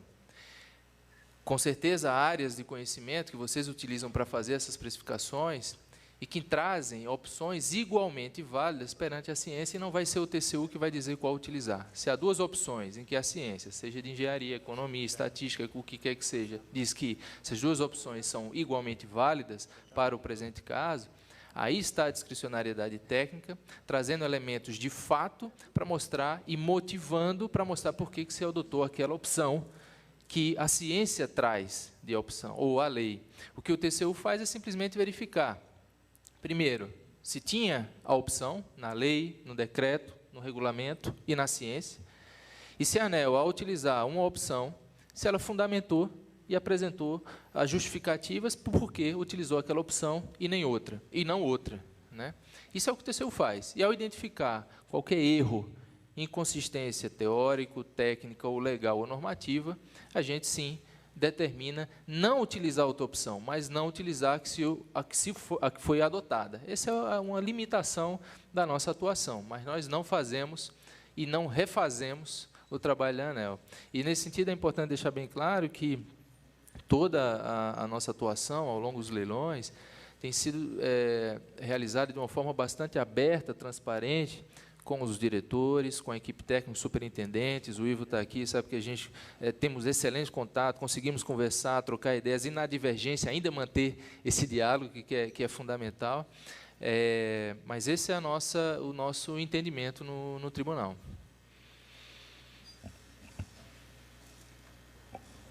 Ok, nós estamos chegando ao nosso final do tempo aqui, então eu vou fazer uma última pergunta.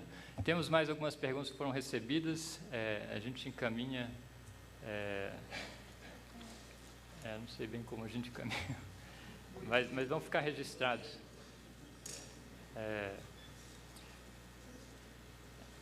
Considerando que a manutenção preventiva e corretiva, que são intrínsecas ao negócio de transmissão, demandam indisponibilidade de equipamentos, necessidade de redução dos riscos regulatórios na matriz de risco e a busca incessante da ANEEL para o aperfeiçoamento dos regulamentos, não é contrassenso tentar caracterizar os desligamentos programados e outros desligamentos, quando fazemos manutenções preventivas e corretivas, como ausência de prestação do serviço de transmissão?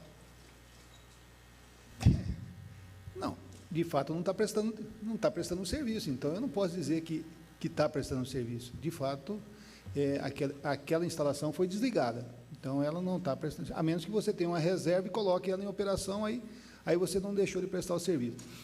Mas eu entendo que as empresas têm se mostrado bastante eficientes em diminuir esse tempo de disponibilidade. Eu mostrei no gráfico lá, né, que baixamos aí de 3 dias, em média, para 6 horas. Então, isso é uma regulação por incentivo, ou seja, se incentivou as empresas a aplicar novas técnicas, porque senão nós estaríamos de novo daquela mesma forma e em disponibilidade de equipamentos e tendo que aumentar, às vezes, muito mais equipamentos, em alguns casos, dentro de subestações, para refletir aquele tempo que estava se perdendo. Então, aparentemente é um contrassenso, mas não é, não. Eu entendo que é por incentivo e é assim que funciona. A gente tem que cobrar um pouco e vocês, com certeza, a engenharia consegue dar resposta para que diminua o máximo possível o desconto para aquela indisponibilidade. Muito bem. Com isso, então, eu declaro o encerramento desse painel e quero convidar o Dr. Reive para a finalização. Como é?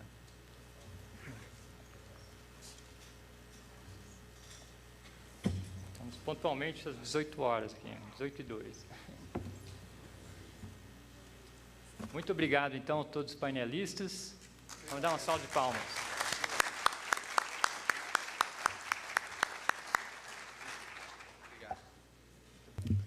Bom, agradecemos aos componentes do painel e aproveitamos para informar que a gravação deste fórum será posteriormente disponibilizada no banner do evento na página inicial da ANEEL na internet.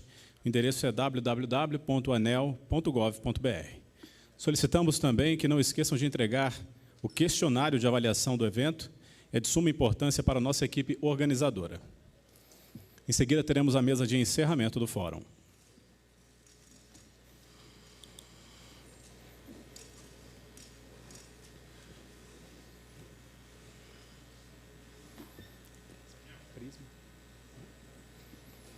Portanto, senhoras e senhores, convidamos neste momento para compor a mesa de encerramento o diretor da ANEEL, senhor Reive Barros dos Santos, acompanhado do presidente da ABRATE, senhor Mário Dias Miranda, também neste ato representando a ABDIB.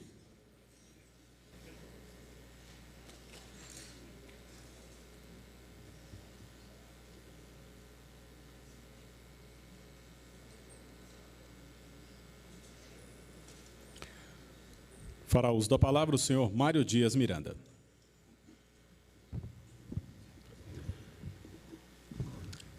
Boa tarde a todos.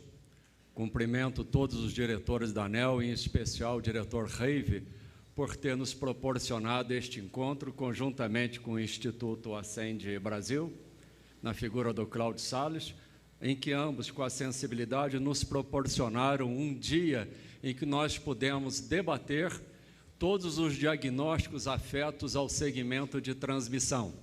Assim, em nome de todas as concessionárias de transmissão que são associadas à ABRATE, nós queremos agradecer a esta oportunidade, em que, de maneira aberta, profunda, altaneira, pudemos estabelecer aqui os pontos de contato. Somente isto é possível quando o ambiente busca solução. E fica claro que o segmento de transmissão clama por solução. Não é possível nós nos confortarmos com a execução de 53% de execução de um leilão e achar que isso é motivo de conforto. Nós temos que debater, porque até o ano de 2012, nós executávamos 100% dos leilões com plena disputa. Nós precisamos reportar a este período. Senhores, os desafios da transmissão iniciam-se com o próprio plano decenal de expansão, que sinaliza investimentos de 108 bilhões de reais, seja 11 bilhões de reais anuais. Porém, com os aumentos proporcionados pelo próprio BNDES em seu financiamento de 50% para 70%, assim como também a própria segurança jurídica melhorada nos próprios editais de licitação, mostra que elas se encontram num bom caminho. Há ajustes a fazerem, mas a evolução é sensível e é demonstrada. Contudo, além desses 11 bilhões anuais que têm que ser dispendidos nos leilões de transmissão, que é midiático e é elegível, nós não podemos esquecer dos investimentos em reforços e melhorias, que não têm assegurado linha de financiamento e se tratam de financiamentos corporativos, onde o que as empresas concessionárias têm a ofertar é simplesmente a receita advinda daquela autorização dada. Este é um ponto que nós precisamos colocar em debate na procura de uma solução. Este ano nós estamos com investimento e reforço da ordem de 3,1 bilhões de reais, somado aquele 11 de leilões, somado ainda, se nós igualarmos a vida útil regulatória com a vida útil dos equipamentos que venceram a concessão, da ordem de 58% dos equipamentos, adicionar-se-ia mais um potencial de 4 bilhões de reais anuais. Então, demonstra qual é o potencial que nós temos desafiantes de financiamentos com dificuldades de obtenção de linhas para elas. Nós precisamos estabelecer estes pontos. Ademais, para enfrentar estes desafios de investimentos, até o dezembro de 2015, nós contávamos com a indenização RBNI, que se encerrou. Acreditávamos que subsequentemente iniciar-se-ia a indenização RBSE, que monta historicamente a 25 bilhões a valores de dezembro de 2012. Precisamos de um ato do poder concedente que demonstre esta indenização, para que haja bancabilidade junto ao agente financeiro sem sobrecustos nem riscos advindos deste ato governamental, para que assim possam todas as transmissoras retornarem aos investimentos de reforços, melhorias e participar dos elegíveis leilões. Este seminário, este encontro, não se encerra aqui mesmo, ele tem normalmente desdobramentos, como o próprio diretor Romeu afiançou hoje de manhã, que nós, então, dentro da nossa proposta, entregaremos um produto que estaremos terminando até final de abril. Contratamos uma consultora internacional para a questão da OOC regulatória. Nós precisamos trabalhar a OOC de reforços. Estamos ainda em 2009 e, caso façamos obra em 2017 a serem concluídas em 2019, fatalmente nós não pegaremos a revisão tarifária de 2018 para determinadas obras. Isto é risco para nós. E, dada a situação do Brasil, o grande desafio é tomar decisão, fazer planejamento sobre incertezas. Como membro do Conselho Consultivo da EPE, nós temos pautado por muitas questões, e nós vamos adiantar a ANEEL, entregaremos a ela este documento, assim como o poder concedente, como a necessidade dos agentes de transmissão participarem do planejamento com sugestões e recomendações, como assim o era feito no passado com mais intensidade, porque esses agentes de transmissão, além de conhecer as soluções locais, principalmente para as questões das grandes metrópoles que têm dificuldades de corredores, também podem mobilizar as secretarias de meio ambiente e secretarias de energia elétrica, para que assim nós possamos definir corredores dentro do zoneamento econômico e ecológico, assegurando a prioridade dos estados, sabendo que ali passará uma linha de transmissão. Assim como tem na hidroeletricidade a declaração de disponibilidade de recurso hídrico, precisamos também criar isso, uma disponibilidade de traçado, para assegurar que, quando houver o leilão, não haverá interferência subsequente, posterior, criando APAs, criando áreas ambientais que criarão dificuldades. Precisa haver articulação da União, cuja responsabilidade preceitual é de promover o planejamento do Brasil. E, assim sendo, por meio da EPE, tem que haver articulação com os estados para estabelecer um ambiente mais favorável e minimizar os riscos. Na questão de licença ambiental, nós precisamos o reconhecimento da Lei 13.203, editada agora em dezembro, onde promove o reequilíbrio econômico dos contratos de concessão em caso de atrasos promovidos pelos órgãos licenciadores. Reconhecer os fatos passados. Isso é muito importante e substancial para minimizar os riscos e termos o retorno dos nossos investimentos feitos e ainda não reconhecidos. Na questão regulatória, muitos assuntos foram discutidos e despertados vários temas. Na reunião de janeiro com o Ministério de Minas e Energia, foi solicitado pelo Ministério de Minas e Energia que a BIDIB e a ABRAT preparassem para uma reunião que haveria entre o MME, Ministério da Fazenda, TCU e ANEEL, para discutir a OOC regulatória. De nossa parte, em 2 semanas, essa consultoria internacional concluirá seu trabalho, então nós estamos a postos para os desdobramentos dessa reunião prevista. Com respeito à consulta de um colega sobre vida útil regulatória de equipamento que venceu a vida útil, o que nós queremos é isto. O potencial de 58% dos equipamentos venceram vida útil. Se igualarmos, equivale a 4 bilhões anuais. Comparando com a receita rápida que temos direito, recebemos 3,7. Gastar mais 4 bi, o que é que nós pretendemos? Uma política de extensão de vida útil. Por quê? Assim como o nosso automóvel que vence os 10 anos não tem seguro, os transformadores, depois da vida útil regulatória, também não têm. Os custos operacionais são superiores, custos de monitoramento. Há um sobrecusto operacional, é isso que nós queremos discutir com os senhores, para evitar para a sociedade os 4 bilhões de reais. De outra feita, o doutor Jurosa apresentou para nós o quadro da redução por incentivo da parcela variável. É fato que ela reduziu. Contudo, precisaria colocar também um outro quadro para que ambos demonstrassem que, embora as transmissoras tenham ascendido no seu índice de disponibilidade com o qual ela é regulada contratualmente, e hoje ela ascendeu a 99,92% de disponibilidade, a penalidade da parcela variável também ascendeu. Isso é um paradoxo que nós precisamos discutir e levar a bom termo. Os sinais são conflitantes, esses precisam ser ajustados.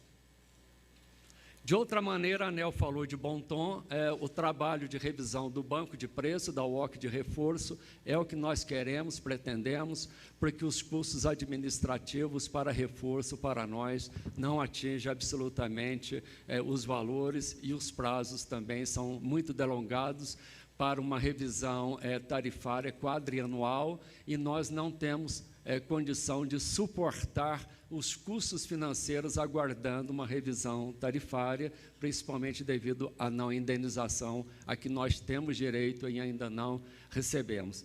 E assim, nós gostaríamos de ter desdobramento desta reunião, doutor Reive e o Instituto Ascende Brasil, de nós complementarmos com mais informações aos senhores, mas fica aqui de grado o reconhecimento nosso da transparência da ANEEL de promover esse debate em excelente nível, onde nós estivemos contando aqui com mais de 300 participantes, cuja representatividade e quantidade de termos presidentes, diretores, superintendentes e os melhores técnicos afins da empresa demonstram a necessidade e atualidade do tema. Muito obrigado, senhores.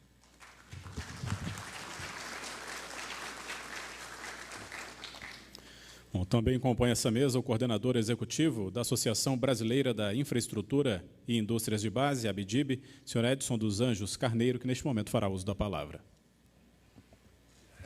Muito boa tarde. O Reive, demais Jurosa, Pepitone e os demais diretores e colaboradores da ANEEL. Os parabéns da ABDIB e de suas associadas ao Instituto Ascende Brasil pelo excelente dia de hoje, né? Tivemos a oportunidade de passar um pouco a limpo as nossas diferenças, e elas não são poucas. Vejam o número de perguntas que foram feitas. Perguntas feitas por raposa velha, quer dizer, já conhece tudo, mas está ali para... Quer dizer, são coisas pendentes que vêm passando. É assim que se vai para frente, nós vamos ter oportunidade, né, Reive, de ter... Eu queria apenas, para encerrar, dar conhecimento à ANEEL e aos senhores, que nós estamos iniciando na ABDIB, com as nossas consultoras multinacionais, uma pesquisa de informação de dados sobre regulação praticada na Europa e na América do Norte e Canadá. E está bem no início, mas o propósito é tudo muito diferente. Mas o propósito é tentar identificar alguma coisa que, de alguma forma, possa ser útil para o nosso uso. Manteremos vocês informados disso. E a outra coisa é que o Spengler, presidente de uma das associações de meio ambiente que falou hoje à tarde, que eu não conhecia, me conquistou com a ideia do banco de dados digital, do mapa do nosso país, né, para agregar atributos das coisas que existem, a terra dos índios, dos quilombolas, das reservas, etc., os acidentes geográficos, as faixas de servidão já comprometidas, Aliás, um mapa que eu vi da Embrapa sobre isso é impressionante, não temos mais tanta terra disponível assim, né? Então, na ABDIB, estou levando a proposta para ver se na ABDIB nós, como temos lá comitês de portos, de saneamento, de estrada, etc., etc., nós procurarmos capitanear a ideia de se criar esse banco de dados, ver qual o organismo, qual a instituição, como é que nós poderíamos ajudar nisso, talvez dinheiro de P&D possa ir, eu não sei, já estou começando a me antecipar e não devia, né? Mas a ideia do Spengler é perfeita. O problema não é só da transmissão, o problema é de todos nossas instalações de infraestrutura. Para mim, essa contribuição valeu muito. Agradeço mais uma vez e muito obrigado.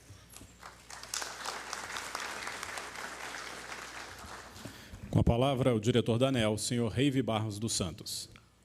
Inicialmente, os meus agradecimentos a todos os 370 participantes desse fórum, Desafios da Transmissão, também aos colegas da ANEEL, a diretoria, os superintendentes, os servidores e, principalmente, aqueles que participaram da organização desse evento, e também a parceria com a Ascende Brasil. Acho que essa parceria foi fundamental, porque nós percebemos, durante as apresentações, que, primeiro, as causas e os desafios do setor de transmissão não têm uma causa única, portanto, é fundamental que, toda vez que temos um problema com uma certa complexidade, que esse problema seja reunido com especialistas nos seus diversos segmentos. E foi importante porque, com fruto de interação entre a Ascende Brasil e a ANEEL, com os nossos colaboradores, nós tentamos identificar esses 4 painéis que nós entendemos como importantes. O primeiro deles, planejamento. E, no planejamento, também eu gostaria de agradecer aos palestrantes. Eu tive a oportunidade de acompanhar todas as palestras, foram de altíssimo nível, com conhecimento profundo do tema que cada um se propôs a apresentar.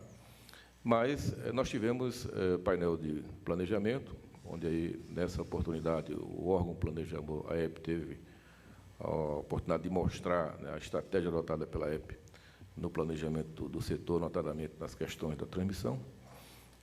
O ONS, operador, também deu a visão do operador, aquela visão da operação, aquela visão do curto prazo.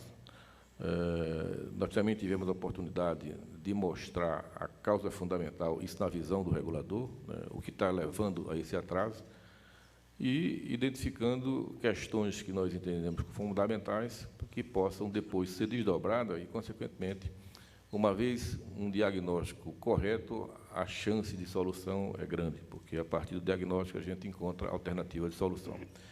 No financiamento, foi importantíssimo, né? Eu acho que todo mundo aqui que participou do painel de financiamento, porque nós podemos ter a visão não só do governo, através do Ministério da Fazenda, também do BNDES e do Santander, que aí deu uma visão do banco, quer dizer, como é que ele trata as questões financeiras. É importante, e nós precisamos assimilar o conhecimento do setor financeiro, porque, muitas vezes, quando nós estamos acompanhando a gestão dos contratos de concessão de transmissão e de geração, e identificamos, em dado momento, que a engenharia financeira ainda não está suficientemente amadurecida e o banco chega à conclusão que aquele projeto não se sustenta. Ora, é naquela hora que aquele projeto não se sustenta, que esse projeto não devia ter sido analisado dessa forma antes de ser feito o BID. Então, consequentemente, você percebe que nós temos muito que aprender com o setor financeiro, principalmente a análise de viabilidade de projeto. Na questão ambiental, foi o painel da questão ambiental, foi enriquecedor na nossa avaliação, porque mostrou, basicamente, a forma como a visão do setor ambiental, olhando o setor elétrico, A gente tem muita visão, como nós estamos vendo o setor ambiental, mas eu, por exemplo, tive a oportunidade de captar a visão que, acho que os órgãos ambientais, ou pelo menos os especialistas que aqui estavam, veem o setor elétrico. Portanto, existe um espaço muito grande de diálogo para que a gente possa melhorar todo esse processo. E o último painel, das questões regulatórias, aí foi importante. Tivemos uma visão da BDIB, como é que ela está enxergando as questões regulatórias da ANEEL, a própria participação da ANEEL, a participação do TCU, importantíssima a participação do TCU sobre esse aspecto. Portanto, eu diria que o objetivo ele foi atendido. Quer dizer, é um assunto complexo, não existe uma causa única, é preciso fazer um diagnóstico adequado e, com base nesse diagnóstico adequado, a chance de se encontrar soluções ou alternativa de soluções adequadas, ela é fundamental. Então, eu gostaria só de informar aos senhores e às senhoras que esse fórum ele vai ter desdobramento, né? O que nós pretendemos é, com base nesses 4 painéis que nós identificamos como essencial, nós vamos, a partir daí, fazer uma junção de todas essas contribuições que aconteceram aqui nesse evento, e, a partir dessas contribuições, nós vamos formatar proposta, e, com essa proposta, nós pretendemos ir nos órgãos que estão diretamente ligados a cada painel, e a grande pergunta é a seguinte: o estado da arte, a situação de hoje é essa. Hoje é uma situação de uma sobreoferta de empreendimento, hoje é uma situação de um baixo nível de competição, hoje é uma situação de um intenso volume de capital a ser investido, e nessa visão desses próximos 10 anos, que nós podemos fazer 2 leituras. Quem está preocupado com o negócio, quem está preocupado com o negócio e com o mercado, vê uma oportunidade de expandir o seu negócio ou até de participar desse negócio. Quem está preocupado com os atrasos, evidentemente que existe uma outra alternativa de solução para esses atrasos. Mas o que nós estamos querendo fazer é uma provocação, e aí eu faço uma provocação para todos os 4 painéis, para todos os palestrantes dos 4 painéis, é o seguinte: olha, dado que nós temos uma realidade atual, e essa realidade atual não está levando a uma posição confortável, quer dizer, nós não estamos conseguindo atingir os nossos objetivos, que é assegurar que aqueles empreendimentos que foram projetados para entrar num determinado horizonte, nós não estamos conseguindo cumprir. Temos noção das motivações que estão levando a não cumprir. Como é que nós podemos fazer diferente? Como é que a EP pode fazer diferente do que faz hoje? E, evidentemente, ao fazer diferente, precisa revisitar o seu modelo de planejamento. Como é que a ANEEL pode fazer diferente do que faz hoje? Ao fazer diferente, a ANEEL tem que revisitar todo o seu processo regulatório, e nós já temos toda uma estratégia, toda uma filosofia, todo um processo, que é um processo que nós ensejamos, provocamos uma participação mais efetiva da sociedade através das nossas audiências públicas, através das nossas notas técnicas. Então, o nosso modelo é um modelo até a ser seguido. O que é que os órgãos ambientais podem fazer diferente? Nós chegamos aqui a uma das falas do IBAMA, é que ele entende que a quantidade de empreendimentos a ser licitados é relativamente grande, e ele dispõe apenas de 16 especialistas para cuidar. Aí a pergunta é a seguinte: o desenvolvimento do país vai depender apenas de 16 especialistas do IBAMA? Existe uma forma diferente de fazer? Será que é preciso fazer só com esses 16 especialistas? Existe uma outra forma de fazer com que a gente consiga atingir os prazos?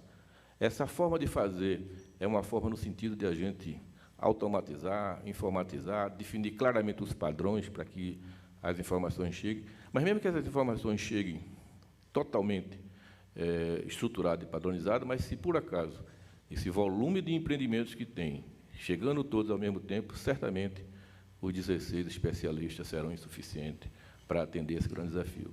16 especialistas é a forma como se faz hoje. O que nós estamos querendo provocar é o seguinte: é só essa forma que existe? Existe uma forma diferente de fazer? Eu posso fazer convênio com as escolas de engenharia ambiental dos estados, para que, desde um padrão a ser seguido pelo IBAMA, eu possa diversificar isso aí, consequentemente, aumentar a minha força de trabalho? Não sei. Eu estou apenas colocando algumas sugestões no sentido de que a gente possa provocar. Do ponto de vista de financiamento, nós percebemos também algumas amarras, né, na visão do empreendedor. O que é que nós precisamos fazer, e aí começou os ensaios aí de debêntures, que é importante, o que é que nós precisamos fazer para atrair fundos e investidores estrangeiros? A própria ANEEL, através da SCT, já vem trabalhando, né, um encontro, e aí é um encontro internacional, certamente, Ivo, a gente faria a partir de setembro, para que a gente possa discutir, né, com investidores internacionais, mostrando todo esse potencial que o país tem de investimento e infraestrutura, de um modo geral, e, notadamente, no caso aí da transmissão. Acho que vai ser uma iniciativa importante lá da SCT.